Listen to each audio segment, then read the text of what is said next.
আস্তে আস্তে। এই না বাপ, খাবার নিয়ে এসেছি। আপনি ওষুধটা নিয়ে আসুন, আমি খাইয়ে দিচ্ছি। মা, তুমি কি দেখছো? দেখছি এই ছেলেটাকে, চেনা নেই জানা নেই, তবুও আমাদের প্রতি কত খেয়াল রেখেছে। জানি না কোন জন্মে পুণ্যি করেছিলাম, তাই তো ওপরওয়ালা আমার ঘরে সোনার মতো ছেলে পাঠিয়েছে। মা, ওষুধটা নিয়ে আসুন। বুড়ি, ওষুধটা নিয়ে যা। এই নেন ওষুধ। তুমি ওষুধটা খাইয়ে দাও, আমি আসছি। কি ব্যাপার আপনারা কি করছেন? আজ এক সপ্তাহ হয়ে গেল, এখনো পর্যন্ত আসামিকে ধরতে পারলেন না। আসামিকে ধরার জন্য আপনার কাছে কিছু তথ্য নিতে এসেছি। কি তথ্য? আপনাকে যখন ফোন করেছিল তখনই তো আপনার ভাইয়ের অ্যাক্সিডেন্ট হয়েছিল। তখন কটা বাজে? 9:20। আপনারা কোনো চিন্তা করবেন না, অল্প দিনের মধ্যে আসামিকে গ্রেফতার করব। আমরা এখন আসছি, এই চলো। কি ব্যাপার, বাড়িতে পুলিশ এসেছিল কেন? যে জানোয়ার আমার ভাইকে মেরেছে তার তথ্য নিতে এসেছিল। যে আমার ভাইকে মেরেছে আমি তার শাস্তি চাই। আপনি আমার পাশে থাকবেন তো? কি হলো, কথা বলছেন না যে?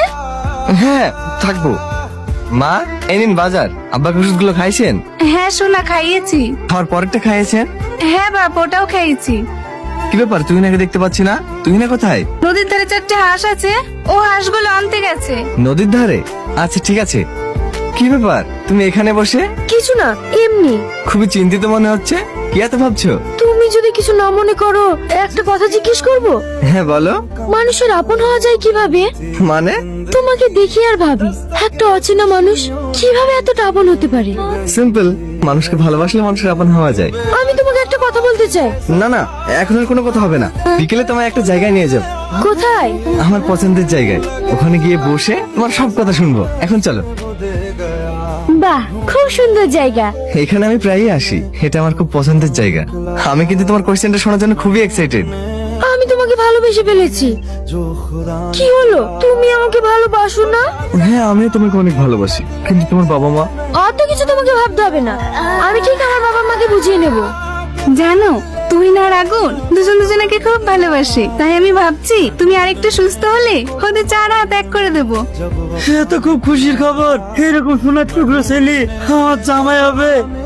দেখো দেখো, লজ্জায় ছেলেটার মুখ লাল হয়ে গেছে। একদম পালানোর চেষ্টা করবে না, ইউ আর আন্ডার অ্যারেস্ট। কি ব্যাপার স্যার, আপনি একে অ্যারেস্ট করছেন কেন? তুমি তো বলেছো অ্যারেস্ট করতে। মানে? তুমি বলেছিলে না আমার ভাইকে যে মেরেছে এই সেই আসামি। আমি বিশ্বাস করি না, আপনি মিথ্যা কথা বলছেন। আমি জানি তুমি বিশ্বাস করবে না, সে রাতে সিসিটিভি ফুটেজ। আমরা তোমায় খুব ভালোবাসতাম, আমাদের বাড়িতে করোনা করতে এসছো। আমার এক কথা শোনো। আমার কোনো কথা শুনতে চাই না। ইন্সপেক্টর, কেক করে আমার চোখের সামনে থেকে নিয়ে যান। নিয়ে চলো কে?